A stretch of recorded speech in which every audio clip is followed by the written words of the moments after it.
Hello दोस्तों, कैसे आप लोग? उम्मीद करते हैं अच्छे होंगे। दोस्तों, इस वीडियो में सामान्य अध्ययन प्रैक्टिस सेट पेपर देखने वाले हैं। यह वीडियो बीपीएससी ट्री 4.0 के लिए अत्यंत आवश्यक है, तो आप लोग लास्ट तक जरूर बने रहिएगा।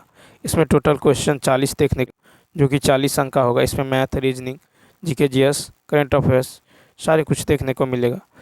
देखिए, यदि आप लैंग्वेज क्वालिफाइंग पेपर, ठीक है, plus science practice set, maths, reasoning practice set paper देखना चाहते हैं तो प्लेलिस्ट के जरिए देख सकते हैं। तो चलिए शुरू करते हैं। शुरू करने से पहले यदि आप नए हैं तो चैनल को सब्सक्राइब कर लीजिए, बेल आइकन को प्रेस कर दीजिए और एक बार वीडियो को शेयर कर दीजिए। फर्स्ट है, कौन सा चैनल ग्रेट निकोबार एवं सुमात्रा इंडोनेशिया के बीच में है? तो 31 का होगा बी ऑप्शन। तो देखिए, ग्रेट निकोबार एवं सुमात्रा इंडोनेशिया के बीच में 6 डिग्री चैनल है। 6 डिग्री चैनल को ग्रेट चैनल भी कहा जाता है, ठीक है। उसके बाद यदि देखें तो ग्रेट चैनल जो है इंदिरा पॉइंट एवं इंडोनेशिया के बीच है।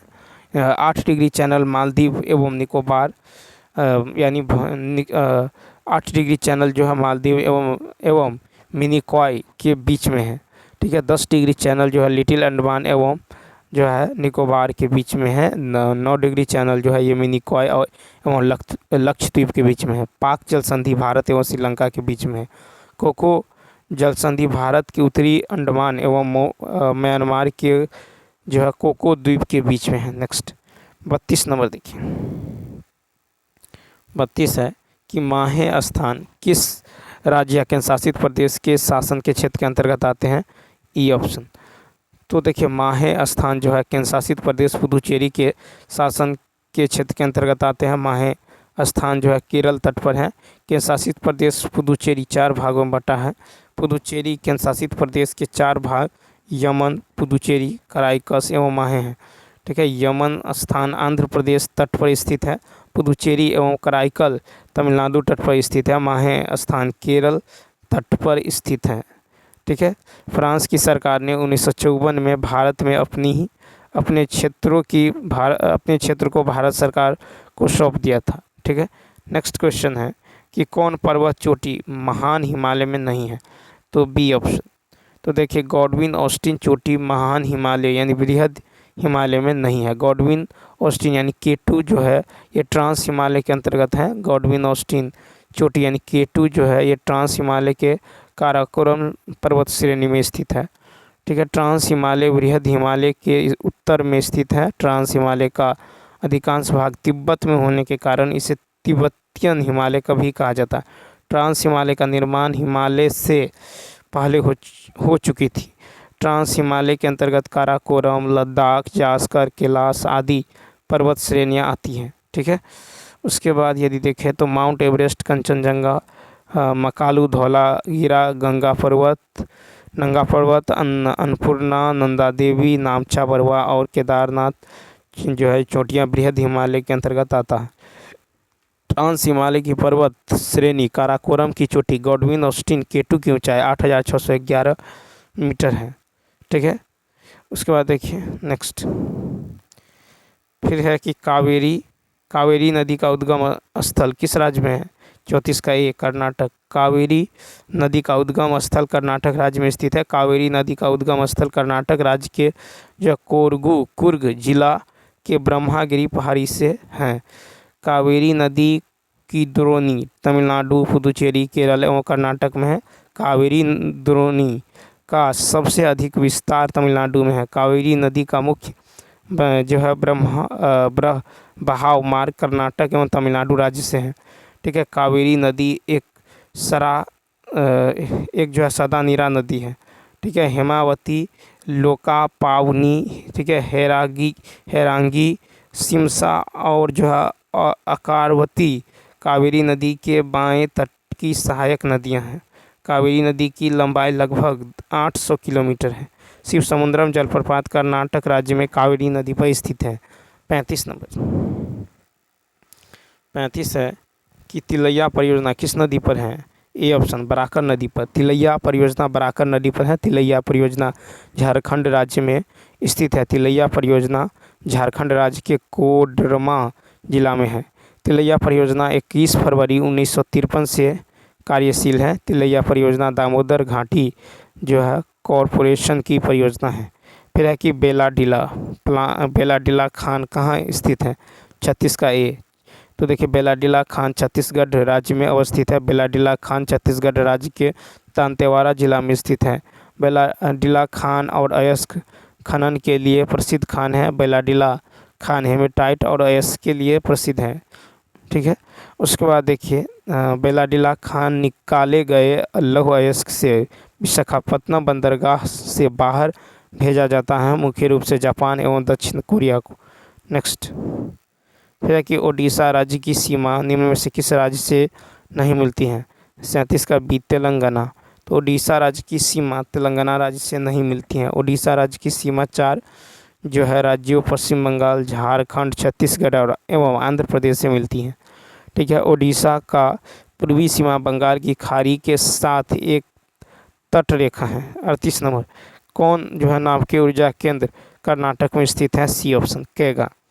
तो केगा नाभिकीय ऊर्जा केंद्र कर्नाटक राज्य में स्थित है। तारापुर नाभिकीय ऊर्जा केंद्र महाराष्ट्र में स्थित है। कुडनकुलम नाभिकीय ऊर्जा केंद्र तमिलनाडु में स्थित है। रावतभाटा नाभिकीय ऊर्जा केंद्र जो है राजस्थान में स्थित है।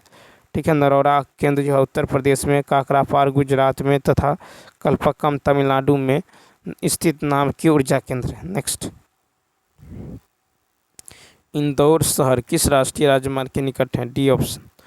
तो देखिए इंदौर शहर NH47 तथा NH52 जंक्शन के निकट स्थित है।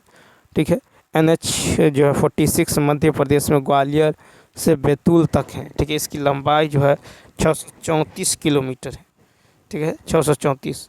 उसके बाद NH47 गुजरात के सुरेंद्र नगर जिला के बामनबोर से महाराष्ट्र के नागपुर तक 1006 किलोमीटर बड़ी लंबी सड़क है। फिर है NH52 पंजाब के संगरूर से कर्नाटक के अंकोला तक जो है 2317 किलोमीटर लंबी है। 40 नंबर है कि शिक्षा के क्षेत्र की जो है हार्टोंग समिति किस वर्ष गठित की गई थी? 40 का ई ऑप्शन।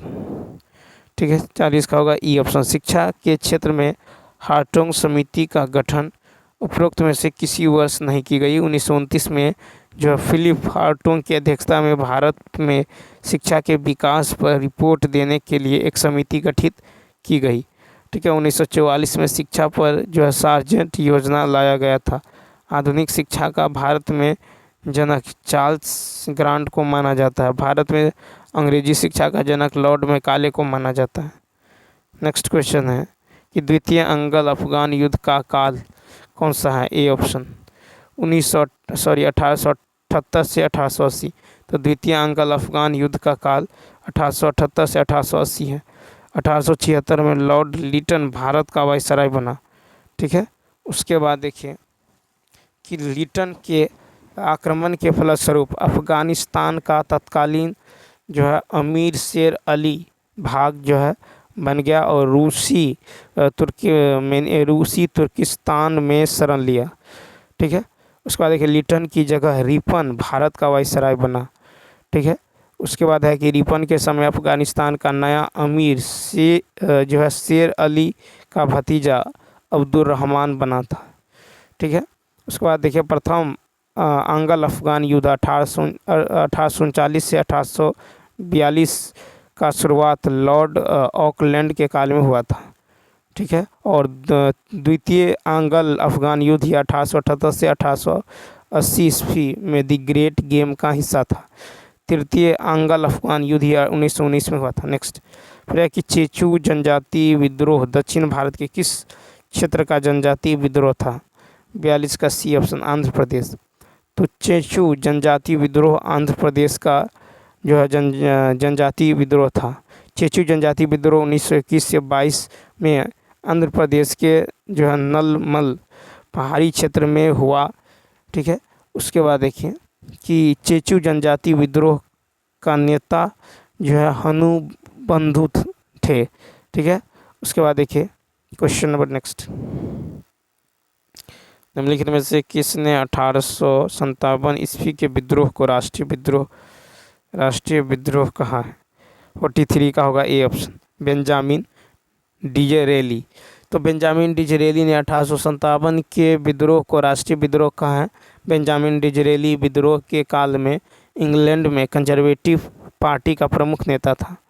ठीक है, उसके बाद देखिए कि अंग्रेज इतिहासकार T.R. होम्स ने इस विवाद को लोकप्रिय बनाने का प्रयास किया और 1857 ईस्वी का विद्रोह बर्बरता तथा सभ्यता के बीच युद्ध रहा था।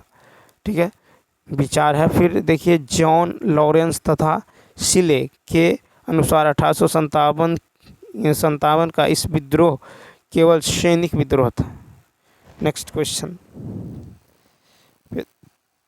भारत में प्रथम फैक्ट्री एक्ट किस गवर्नर जनरल के काल का है? B option Ripon. तो भारत में प्रथम फैक्ट्री एक्ट जो है ये गवर्नर जनरल लॉर्ड रिपन के काल का है। भारत में गवर्नर जनरल वायसराय के रूप में लॉर्ड रिपन का कार्यकाल 1880 से 1884 ईस्वी तक था। रिपन ने भारतीय मिल मजदूरों की व्यवस्था को सुधारने के लिए पहला फैक्ट्री एक्ट 1881 गठित किया। प्रथम फैक्ट्री एक्ट 1881 के संबंध जो है केवल उन कारखानों पर लागू थे जहां 100 से अधिक जो है श्रमिक काम करते थे। प्रथम फैक्ट्री एक्ट द्वारा कारखानों में काम करने वाले मजदूरों की अवस्था को सुधारा गया। नेक्स्ट, फिर है कि sir Andrew Fraser Lord Curzon के काल में गठित किस आयोग का अध्यक्ष था? 45 का ए पुलिस आयोग। तो sir Andrew Fraser Lord Curzon के काल में गठित पुलिस आयोग का अध्यक्ष था। भारत में वायसराय के रूप में लॉर्ड कर्जन जो है का शासनकाल 1899 से 1905 तक रहा था। कर्जन ने विभिन्न विभागों की कार्यप्रणाली में जो आवश्यक सुधार के लिए अलग अलग आयोगों का गठन किया है। ठीक है, उसके बाद देखिए कि कर्जन ने पुलिस विभाग में सुधार के लिए सर एंड्रयू फ्रेजर की अध्यक्षता में 1902 ईस्वी में एक पुलिस आयोग गठित किया। वर्ष 1903 में इस आयोग ने अपनी रिपोर्ट प्रस्तुत की। ठीक है, कर्जन के काल में 1902 में एक विश्वविद्यालय आयोग की रिपोर्ट के आधार पर ही भारतीय विश्वविद्यालय अधिनियम 1904 पारित किया गया। ठीक, नेक्स्ट देखिए क्वेश्चन नंबर 46 है कि शिक्षा क्षेत्र की सार्जेंट योजना किस वर्ष की है? तो सी ऑप्शन 1944। शिक्षा क्षेत्र की सार्जेंट योजना 1944 की है। 1944 में केंद्रीय शिक्षण मंत्रालय मंडल ने एक राष्ट्रीय शिक्षा योजना तैयार की जिसे प्रायः सार्जेंट योजना कहा जाता है। सर जॉन सार्जेंट भारत सरकार के शिक्षा मंत्रदाता माना जाता है। ठीक है, विश्वविद्यालय आयोग 1948 ईस्वी में एस राधाकृष्णन की अध्यक्षता में बनाया गया। इसे राधाकृष्णन आयोग भी कहा जाता है। विश्वविद्यालय आयोग 1948 में एस राधाकृष्णन की अध्यक्षता में बनाया गया, इसे राधाकृष्णन आयोग भी कहा जाता है। नेक्स्ट है कि भारत शासन अधिनियम 1935 के उपबंधों से संबंधित सही तथ्य। तो देखिए डी ऑप्शन। तो यहाँ पे है कि भारत शासन अधिनियम 1935 के उपबंधों से संबंधित सभी तथ्य सही हैं। 1935 के अधिनियम द्वारा गवर्नीय प्रांतों को एक नई जो है वैधानिक प्रतिष्ठा प्रदान की गई है। ठीक है, बम्बई, मद्रास, बंगाल, संयुक्त प्रांत, बिहार और असम में द्विसदनीय व्यवस्था लागू की गई है। नेक्स्ट 48 नंबर देखिए, राष्ट्रपति का निर्वाचन एक निर्वाचक मंडल के सदस्य करेंगे, इस बात का उल्लेख संविधान के किस अनुच्छेद में है? 48 का ए। तो देखिए राष्ट्रपति का निर्वाचन का एक निर्वाचन मंडल के सदस्य करेंगे, इस बात का उल्लेख संविधान के अनुच्छेद 54 में है। अनुच्छेद 54 में कहा गया है कि राष्ट्रपति का निर्वाचन ऐसे निर्वाचक मंडल के सदस्य करेंगे जिसमें संसद के दोनों सदनों के जो है निर्वाचित सदस्य तथा राज्यों के विधानसभाओं के निर्वाचित सदस्य तथा केंद्र शासित प्रदेशों के विधानसभा के निर्वाचित सदस्य भाग लेते हैं। जम्मू कश्मीर विधानसभा को मिलेगा। ठीक है, अनुच्छेद 55 में राष्ट्रपति के निर्वाचन की रीति का उल्लेख है। अनुच्छेद 56 में राष्ट्रपति की पदावधि का उल्लेख है। अनुच्छेद 57 में राष्ट्रपति पद पर पुनर्विचारण के लिए पात्रता का उल्लेख है। अनुच्छेद 58 में राष्ट्रपति निर्वाचित होने के लिए अर्हताओं का उल्लेख है। फिर अनुच्छेद 59 में राष्ट्रपति एवं पद की जो है शर्त का उल्लेख है। और अनुच्छेद 60 में राष्ट्रपति पद के शपथ या प्रतिज्ञान से संबंधित है। उसके बाद देखिए अनुच्छेद 61 में राष्ट्रपति पर महाभियोग चलाने की प्रक्रिया का उल्लेख है। अनुच्छेद 62 में राष्ट्रपति पद पर जो है रिक्ति को भरने के लिए निर्वाचन करने के समय और आकस्मिक रिक्ति को भरने को निर्वाचित व्यक्ति की पदावधि से संबंधित बातों का उल्लेख है। फिर है कि भोला पासवान शास्त्री कब बिहार के मुख्यमंत्री बने? D option. तो देखिए भोला पासवान शास्त्री 3 बार बिहार के मुख्यमंत्री बने। भोला पासवान शास्त्री ने 1968, 1969, 1971 ईस्वी में बिहार के मुख्यमंत्री पद का शपथ ग्रहण किया। भोला पासवान शास्त्री पहली बार बिहार के मुख्यमंत्री 22 मार्च 1968 से 29 जून 1968 तक रहे थे। ठीक है, बिहार के मुख्यमंत्री के रूप में भोला पासवान शास्त्री का जो है द्वितीय काल 22 जून 1969 से 4 जुलाई 1969 तक रहा था। बिहार के मुख्यमंत्री के रूप में भोला पासवान शास्त्री का दूसरा कार्यकाल 22 जून 1969 से 4 जुलाई 1969 तक रहा है। बिहार के मुख्यमंत्री के रूप में भोला पासवान शास्त्री का तीसरा कार्यकाल 2 जून 1971 से 9 जनवरी 1971 तक रहा है। नेक्स्ट, बिहार सरकार द्वारा पहला कृषि रोड मैप किस वर्ष जारी किया गया? C option 2008। बिहार सरकार द्वारा पहला कृषि रोड मैप 2008 में जारी किया गया। बिहार सरकार द्वारा अब तक 4 कृषि रोड मैप जारी किए जा चुके हैं। बिहार के प्रथम कृषि रोड मैप की अवधि 2008 से 2012 है। द्वितीय कृषि रोड मैप की अवधि 2012 से 17 है। तृतीय कृषि रोड मैप 2017 से 2022। ठीक है, बिहार चतुर्थ कृषि रोड मैप 2023 से 2028 तक के लिए। ठीक है, नेक्स्ट क्वेश्चन देखिए, फिर कि दो संख्याओं का HCF और LCM क्रमशः इतना इतना है। यदि पहली संख्या को 2 से विभाजित किया जाए तो भागफल 44 आता है। ठीक है, तो यहाँ पे यदि देखें तो पहली संख्या क्या होगा? तो पहली संख्या होगा 2 गुने 44 यानी 88। कितना होगा? 88। तो दूसरी संख्या होगा 900 गुने 900 या 900 गुने 900। ठीक है, 900 गुने 900 बट्टा में पहली संख्या, ये 2 से कट जाएगा। फिर ये 2 1 2 2 3 6 2 3 4 132 बी ऑप्शन। नेक्स्ट क्वेश्चन, फिर है कि इतना इतना के मूलों का गुणनफल। ठीक है, तो देखिए यहाँ पे मूलों का गुणनफल यानी अल्फा इंटू बीटा बराबर क्या होता है? C/A। C का मान है 12, A का मान है 1 यानी 12 हो जाएगा। ए सी ऑप्शन। फिर है कि कौन सा समूह से संबंधित नहीं है? तो 53 का सी ऑप्शन। तो देखिए नींबू, इमली सभी खट्टे होते हैं जबकि चीनी जो है मीठा होता है, अतः चीनी इन सभी में अलग है। फिर है कि यहाँ पे है कथन है कि प्रश्न विमल की उम्र क्या है? ठीक है, विमल की उम्र क्या है? कथन देखिए, विमल, कमला और सुधा सारे समान उम्र के हैं। विमला जो है कमला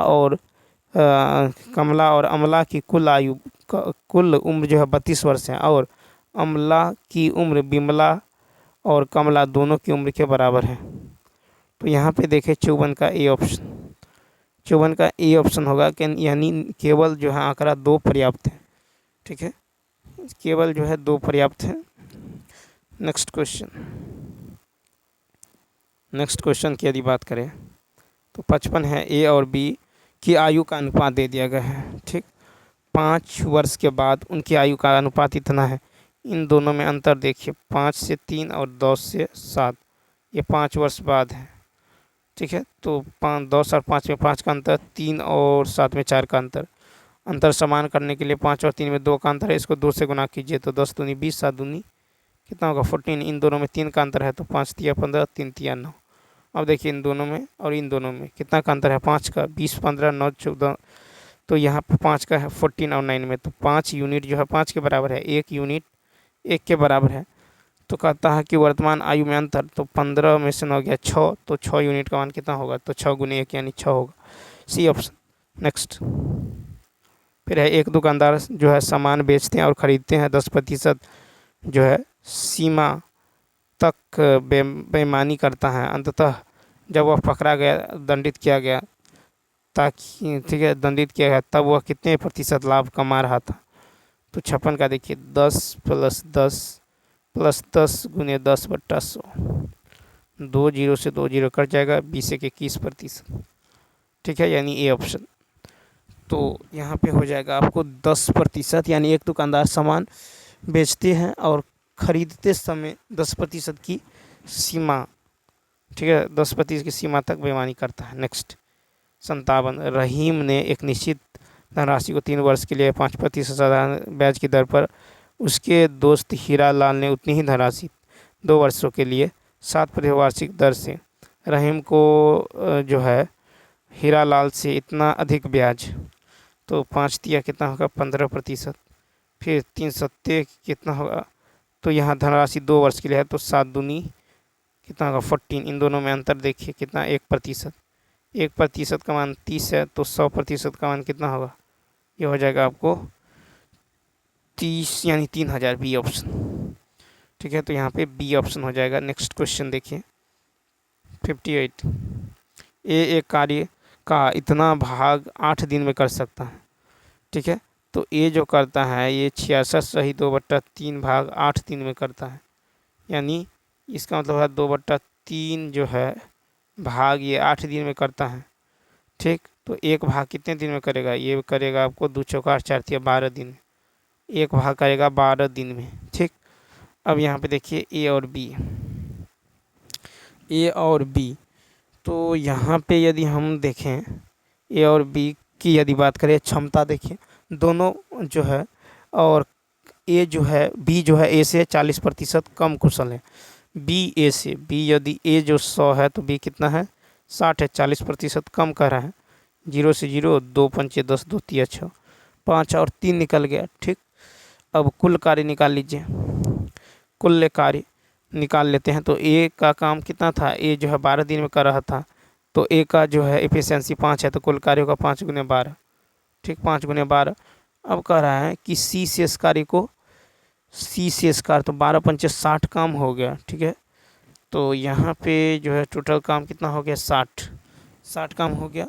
अब देखिए ए और बी द्वारा 5 दिन में किया गया कार्य, ठीक है, दोनों 5 दिन तक कार्य करता है, तो यहाँ पे जो हो जाएगा ए और बी द्वारा, तो ए 5 और 3 कितना होगा 8, तो 8 गुने 5 ये कितना हो जाएगा 8 पंचे 40 हो जाएगा, ठीक। तो सी की क्षमता निकाल लीजिए, 40 काम, तो 60 में से 40 हो गया, बचा 20, तो 20 बट्टा, ठीक है 20 बट्टा में जो हो जाएगा ये हो जाएगा सी की क्षमता कितना है 6, सी शेष कार्य को 6 दिनों में पूरा करते हैं, ठीक है। अब देखिए तो यहाँ पे 6 से डिवाइड करेंगे तो कितना होगा 10/3 हो जाएगा, तो उस अभिष्ट जो समय निकल जाएगा 10/3 अभिष्ट समय निकल जाएगा 60 बट्टा में 10/3 प्लस 60 बट्टा में 10/3, फिर कहता है ए और सी मिलकर जो है ए और सी मिलकर कुल कार्य को कितने दिनों में करेगा, तो यहाँ पे यदि देखें ए और सी मिलकर देखें तो ये हो जाएगा आपको, यहाँ पे यदि हम गौर करें तो 10 तिया 5 तिया 15, देखिए यहाँ पे हो जाएगा फिर +5 हो जाएगा, ठीक है, ए और सी मिलकर, तो ए और सी मिलकर, तो यानी ये सी का है एफिशिएंसी, ये ए का है, तो कितना होगा 5 तिया 15 यानी 25, ये 3 ऊपर चला जाएगा, तो 12 पंचे 60 5 25, 12 तिया 36/5 यानी 7 सही 1/5, ये ऑप्शन। नेक्स्ट क्वेश्चन देखिए, फिर भारतीय महासागर में सबसे छोटा द्वीप देश कौन सा है, तो ई ऑप्शन।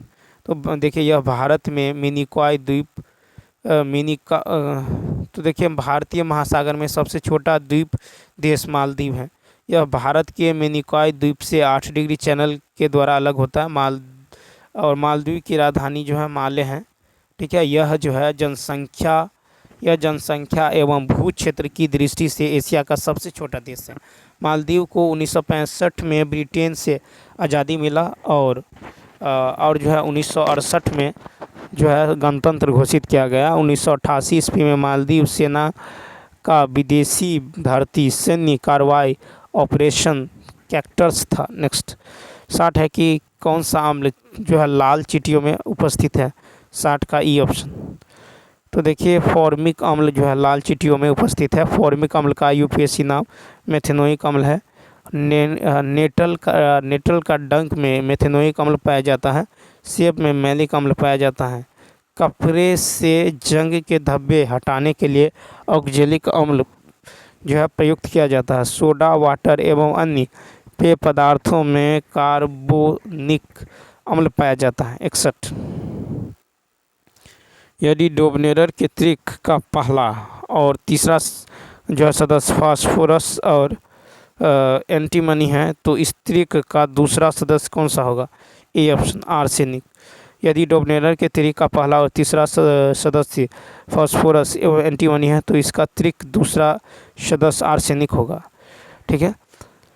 अब देखिए कि आर्सेनिक एक उपधातु है। आर्सेनिक जो है कंप्यूटर चिप्स के उत्पादन में गैलियम आर्सेनाइड पदार्थ का प्रयोग किया जाता है। एंटीमनी भी एक उपधातु है। नेक्स्ट क्वेश्चन फिर है कि पानी से एक गिलास में रखा गया पानी से भरे एक गिलास में रखा गया नींबू गिलास की बगल से देखने पर इसके वास्तविक आकार से बहुत बड़ा प्रतीत होता है। इसका कारण 62 का सी ऑप्शन प्रकाश का अपवर्तन। ठीक है। तो प्रकाश के अपवर्तन के कारण पानी से भरे एक गिलास में रखा गया नींबू गिलास की बगल से देखने पर उसके वास्तविक आकार में बड़ा प्रतीत होता है। इसका कारण है प्रकाश का अपवर्तन। ठीक है। प्रकाश के अपवर्तन के दो नियम है कि आपतित किरण अभिलंब तथा अपवर्तित किरण तीनों एक ही समतल में होते हैं। ठीक है। और किन्हीं दो माध्यमों के आपतन कोण की ज्या और ज्या ठीक है तथा अपवर्तन कोण की ज्या का अनुपात नियतांक होता है। नेक्स्ट हीरा पूर्ण आंतरिक परावर्तन के कारण चमकता है। बैगनी रंग का प्रकीर्णन सबसे अधिक होता है। नेक्स्ट 63 नंबर 63 है कि कौन सा यौगिक में एक डबल बॉन्ड है। तो 63 का ए ऑप्शन इथीन यौगिक में एक डबल बॉन्ड है। इथीन जो है यौगिक में एक डबल बॉन्ड है। इथीन यौगिक में एक डबल बॉन्ड है। इथीन का जो संरचना होगा ये हो जाएगा H सिंगल बॉन्ड H, यहाँ भी होगा H और यहाँ भी हो जाएगा H, इस तरह से हो जाएगा। ठीक है। उसके बाद देखिए उसके बाद यदि एथेन को देखें तो C single bond C H H H H H और यहाँ भी H। ठीक है। ये जो है आपको इथेन का संरचना सूत्र है। नेक्स्ट क्वेश्चन देखिए क्वेश्चन नंबर जो है 63 का हो जाएगा आपको इथीन हो जाएगा। ठीक है। अब देखिए जब दो परमाणुओं के बीच दो जोड़े इलेक्ट्रॉनों का साझा होता है तब उनके बीच त्रिक सहसंयोजक बंधन बनता है। ऑक्सीजन अणु का बनना द्विक सहसंयोजक बंधन है। नाइट्रोजन अणु का बनना त्रिक सहसंयोजक बंधन का उदाहरण है। ठीक है। एसिटिलीन जो है कच्चे पदार्थों को कृत्रिम रूप से पकाने में काम आता है। नेक्स्ट 64 है कि आधुनिक आवर्त सारणी में तत्वों की व्यवस्था किस प्रकार की गई है। 64 का ए ऑप्शन। तो आधुनिक आवर्त सारणी में तत्वों की व्यवस्था उसकी परमाणु संख्या के बढ़ते क्रम में की गई है। किन्हीं दो तत्वों की परमाणु संख्या एक नहीं होती। ठीक है। मेंडलीव ने तत्वों के भौतिक तथा रासायनिक गुण उनके परमाणु भारों के आवर्त फलन बताया था। ठीक है। मोस्ले ने 1913 में आधुनिक आवर्त सारणी का नियम दिया। उनके अनुसार तत्वों की भौतिक एवं रासायनिक गुण उनकी परमाणु संख्या के आवर्त फलन होते हैं। आधुनिक आवर्त सारणी में कुल 18 वर्ग तथा 7 आवर्त है। आवर्त सारणी में सबसे छोटा आवर्त 2 जिसमें केवल 2 तत्व हैं। आवर्त सारणी के दूसरे और तीसरे आवर्त में 8-8 तत्व हैं, इन्हें लघु आवर्त कहते हैं। आवर्त सारणी के चौथे और 5वें आवर्त में 18-18 तत्व हैं, इन्हें दीर्घ आवर्त कहते हैं। नेक्स्ट फिर CuO + H2 TCU + H2O यह समीकरण में किसका एक उदाहरण है। 65 का सी ऑप्शन। तो ये जो है आपको रेडॉक्स का उदाहरण है। ठीक है, अब चलिए देखते हैं नेक्स्ट। वैज्ञानिक वर्गीकरण में वर्गीकरण की मूलिकाएं क्या हैं? तो बी ऑप्शन नस्ल हैं। वैज्ञानिक वर्गीकरण में वर्गीकरण की मूलिकाएं नस्ल हैं। कैरोलस लिनियस को वर्गीकरण का जनक माना जाता है। इन्होंने जीवों की द्विनाम पद्धति को जो है प्रचलित किया है। ठीक है, मानव का वैज्ञानिक नाम होमो सेपियंस कैरोलस लिनियस ने दिया है। ठीक है, उसके बाद यदि हम गौर करें तो होमो वंश का नाम जो है, होमो वंश का नाम और सेपियंस जाति का जो होमो सेपियंस कहलाता है। प्राणी वर्गीकरण का पदानुक्रम संघ, वर्ग, गण, कुल, वंश, प्रजाति है। आर्थ्रोपोडा जंतुओं का वैज्ञानिक आर्थ्रोपोडा जंतुओं का सबसे बड़ा समूह है। 67 है कि थॉमस कप किस खेल से संबंधित है? तो 67 का हो जाएगा C option badminton. Thomas cup जो है बैडमिंटन से संबंधित है। नारंग कप जो है, नारंग कप, चड्ढा कप, अमृत दीवान कप आदि भी बैडमिंटन से संबंधित है। भारत ने 2022 में इंडोनेशिया को हटाकर जो है पहली बार थॉमस कप का खिताब जीता है। ठीक है, उसके बाद देखिए बैडमिंटन की सर्वोच्च संस्था इंटरनेशनल बैडमिंटन फेडरेशन की स्थापना 1934 में की गई थी। बैडमिंटन के कोर्ट की लंबाई 44 फीट और चौड़ाई 20 फीट तथा नेट की ऊंचाई जो है 5 फीट होती है। नेक्स्ट फिर है कि जून 2023 में research and analysis wing raw के प्रमुख किसे नियुक्त किया गया? 68 का बी रवि सिन्हा। तो जून 2023 में research and analysis wing raw के प्रमुख जो है ये रवि सिन्हा को नियुक्त किया गया। ठीक है, रॉ प्रमुख रवि सिन्हा बिहार के भोजपुर जिला से हैं। Tapan Kumar Deka IB intelligence bureau का वर्तमान में प्रमुख है। डीआरडीओ के जो है अध्यक्ष थे डॉक्टर समीर वी कामत थे 2023। नेक्स्ट 69 देखिए 24 अगस्त 2023 को शतरंज विश्व कप के फाइनल में भारत के रमेश बाबू जो है प्रज्ञानंद को किस देश के खिलाड़ी द्वारा पराजित कर दिया गया? 69 का ए नॉर्वे। तो 24 अगस्त 2023 को शतरंज विश्व कप के फाइनल मैच में भारत के रमेश बाबू प्रज्ञानंद को नॉर्वे के मैग्नस कार्लसन द्वारा पराजित जो है कर दिया गया। शतरंज खिलाड़ी डी गुकेश ने हाल ही में जारी फीडे रैंकिंग में विश्वनाथ आनंद को पीछे छोड़कर 9वें स्थान पर पहुंच गए। भारत के पहले ग्रैंड मास्टर विश्वनाथ आनंद थे। ठीक है, आदित्य सामंत भारत के 83वें शतरंज ग्रैंड मास्टर बनी है।